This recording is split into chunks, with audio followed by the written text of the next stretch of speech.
오늘 우리는 마태복음 8장 18절부터 20절 말씀을 통해 내가 예수님을 왜 믿고 왜 따르는가, 한 번 더, 내가 예수님을 왜 믿고 왜 따르는가라는 질문 앞에 서보려고 합니다. 지난 한 주 동안 저는 이 질문 앞에 서 있었고요. 내가 예수님을 왜 믿고 왜 따르고 있는지, 여러분들에게 어떤 말씀을 전해야 할지, 그리고 저는 어떤 마음으로 하나님 앞에 서 있는지, 그래서 아프고 또 감사했던 그런 한 주였습니다. 오늘 본문 말씀에는 예수님을 찾아온 사람들이 있습니다. 그리고 예수님을 따르겠다고 말한 사람이 등장합니다.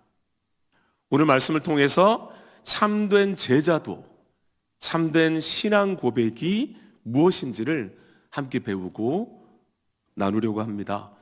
우리 18절 말씀을 우리 다시 한번 함께 읽어보겠습니다.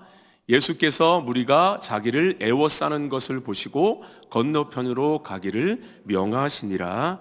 아멘. 사람들이 예수님을 애워싸고 몰려들었습니다. 왜 몰려들었을까요? 18장 1절 말씀을 보면 예수께서 산에서 내려오시니 수많은 무리가 따르니라, 그렇게 말씀이 시작되고 있습니다. 이미 예수님을 따르는 수많은 사람들이 산에서부터 예수님을 따라서 지금 이 현장에도 와 있는 것입니다. 그리고 오늘 이 말씀 이전에 18장 말씀을 쭉 읽어보면 예수님께서 나병 환자를 고치셨고, 베드로의 장모의 열병을 고치셨고, 귀신 들린 자를 고치셨고, 수많은 병자들 고치셨다 그랬습니다. 연속적인 기적을 행하신 거죠. 가는 곳곳마다 병자들이 낫게 되는 이 놀라운 기적들을 경험했던 사람들이 오늘 말씀 속에 예수님을 애워쌌다 그랬습니다. 그 기적을 본 사람들, 소문을 들은 사람들은 예수님만 따라가면 인생이 편해지고 병도 낫고 문제가 해결된다 하는 그런 마음이 아주 컸었을 것 같습니다. 그런 마음으로 그들이 예수님 곁에 있었던 것 같습니다. 오늘날에도 이런 신앙들이 존재합니다. 예수 믿으면 잘 된다. 예수 믿으면 사업이 잘 된다. 예수 믿으면 병이 낫는다. 예수님 믿으면 복을 받는다. 물론 하나님은 복 주시는 분이십니다. 그러나 예수님은 복을 받기 위한, 얻기 위한 수단은 아닙니다. 예수님은 목적이십니다. 이럴 때 보통 아멘 하시는데요. 리액션이 지금 막 떨고 있는 거 여러분들 모르시죠? 네, 지금 제가 평상시엔 강의를 좀 많이 하는 그런 일들을 하는데요. 몇 병 앞에서도 떨지 않은데 우리 성도님 앞에서는 보이진 않지만 다리를 좀 덜덜덜 떨고 있습니다. 그래서 여러분들이 째려보시면 안 되고요. 리액션을 웃음으로, 아멘으로 해주셨으면 좋겠습니다. 예수님은 목적이십니다. 그런데 사람들은 예수님보다 예수님이 줄 수 있는 것에 더 관심이 많았습니다. 그래서 예수님은 사람들이 몰려드는 그 순간, 애워싸는 그 순간에 그 자리, 그 분위기에 취하지 않으시고 떠나신 것입니다. 그렇게 예수님께서 자리를 옮기시려고 하는 그 순간에 한 서기관이 예수님께 다가옵니다. 오늘 우리가 말씀 읽었죠? 그 서기관이 다가와서 예수님께 뭐라고 하십니까? 선생님이여, 어디로 가시든지 저는 따르리이다. 어디서 많이 듣던 그런 말씀이죠. 선생님이여, 어디로 가시든지 저는 따르리이다. 서기관이 어떤 사람입니까?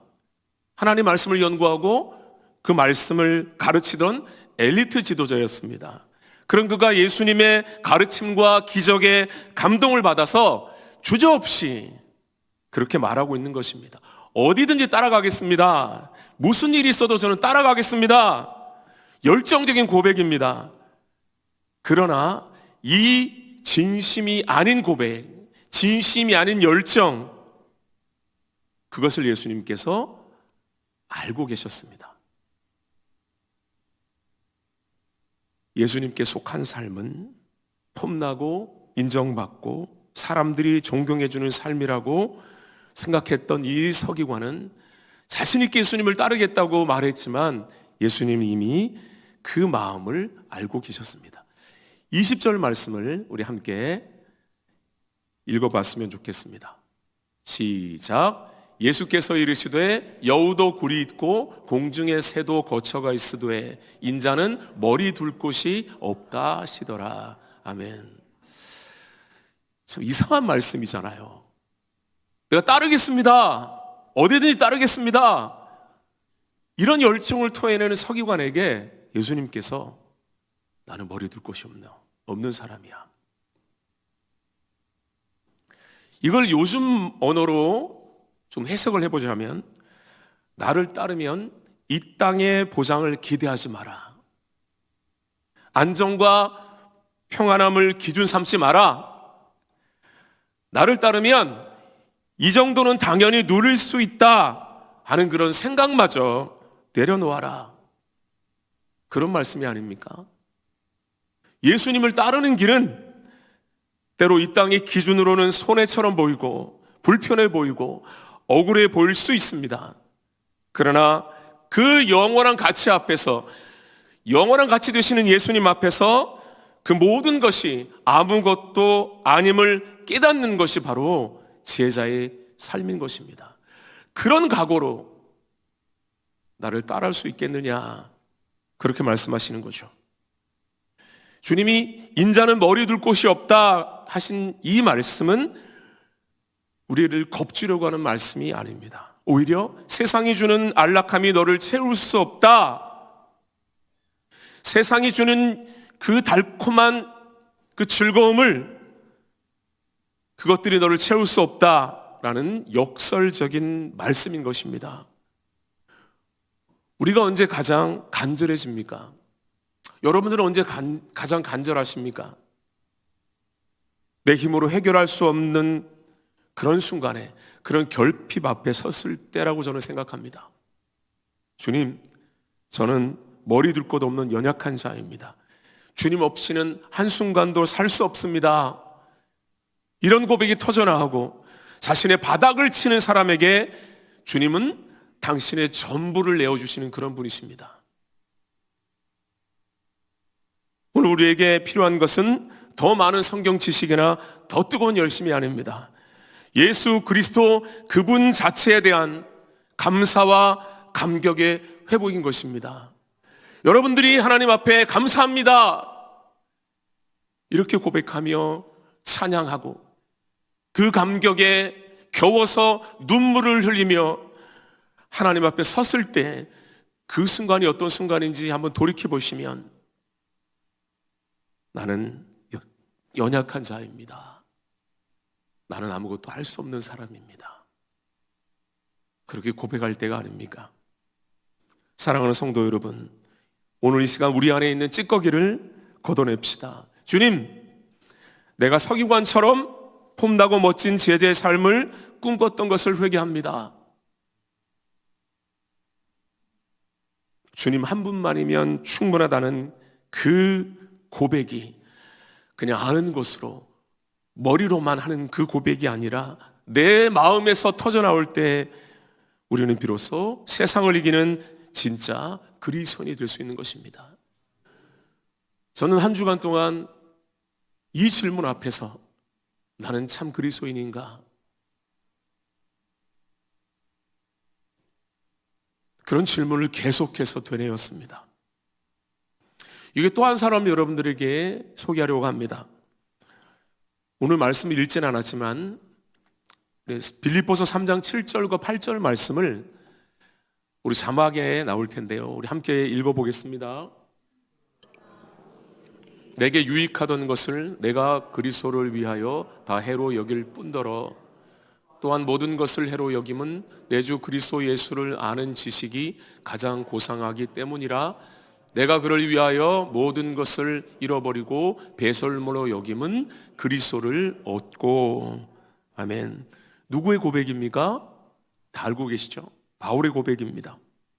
바울이 예수님을 만나기 전에는 학문과 명예와 그리고 성공의 가도를 달렸었고 사람들이 인정했었고요. 종교적인 성취도 갖고 있었던 그런 사람이었습니다. 그런 것들이 행복이고 가치라고 생각했을 것입니다. 그러나 예수님을 만나고 보니까 그것들이 다 배설물처럼 여겨졌다 그랬습니다. 이 고백이 왜 터져나왔을까요? 이어지는 9절 말씀에 보면 그리스도를 얻고라고 했습니다. 그 안에서 발견되기 위해서라고 했습니다. 그 예수님을 얻었기 때문에 이 세상에 좋아 보였던 것들이 보잘것 없어졌다 하는 그런 고백이 아닙니까? 우리는 예수님을 얻은 자들입니다. 나는 예수님을 따르는 사람입니다 라고 고백하는 그 순간부터 이 세상이 줄 수 있는, 이 세상에 누리고 있는 것들이 보잘것 없는 것으로 여겨지고 계십니까? 예수님을 진짜 만난 사람은 예수님이 모든 것보다 귀합니다. 저는 어린이들과 오랫동안 사역하고 있는 그런 사역자입니다. 그래서 아이들에게 말씀을 전할 때 최대한 쉽게 전하려고 줄이고 또 줄이고 또 줄이는 그런 작업들을 계속해서 합니다.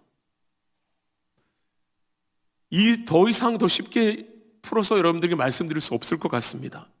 예수님을 진짜 만난 사람은 예수님이 모든 것보다 귀합니다.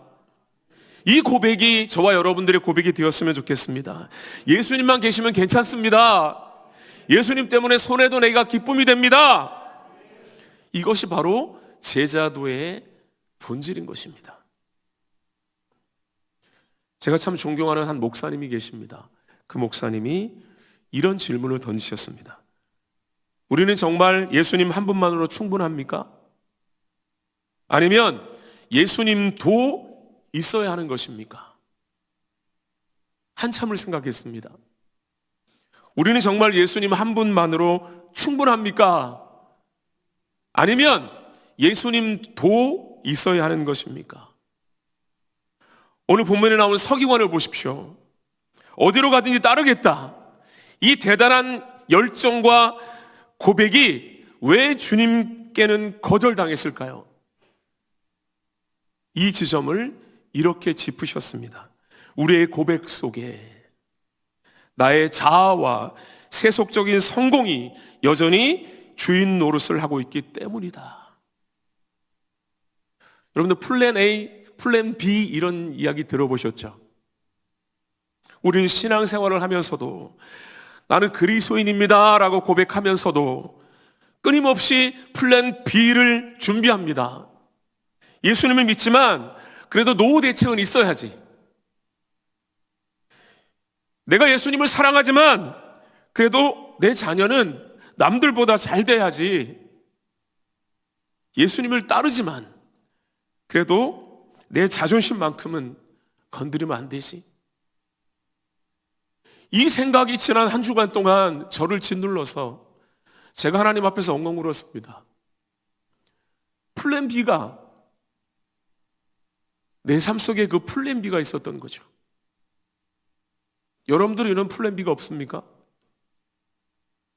이것은 주님을 따르는 것이 아니라 주님을 내 인생의 안전장치 또는 조력자로 고용하는 것과 다름이 없습니다. 주님은 우리의 보조자가 되기 위해 오신 분이 아닙니다. 우리 삶의 전부가 되기 위해 오셨습니다. 우리 삶의 전부가 되기 위해 오셨습니다. 여러분들의 전부가 되신 그 예수님을 플랜 B와 비교하는 그런 어리석은 그런 저와 여러분들이 되지 않았으면 좋겠습니다. 오늘 우리는 반드시 스스로에게 질문해야 합니다. 오늘 이 질문 앞에 다시 서야 합니다. 나는 예수님을 왜 믿는가? 내가 예수님을 따르는 이유는 무엇인가? 편안하려고, 내 문제 해결하려고, 이 땅에서 성공하기 위해서, 좋은 사람 소리 듣기 위해서, 아니면 예수님 그분이 좋아서 예수님 그 자체가 내 기쁨이고 내 찬양이 되기 때문에 예수님을 기쁘시게 하기 위해서 내가 예배가 행복한 이유가 무엇입니까?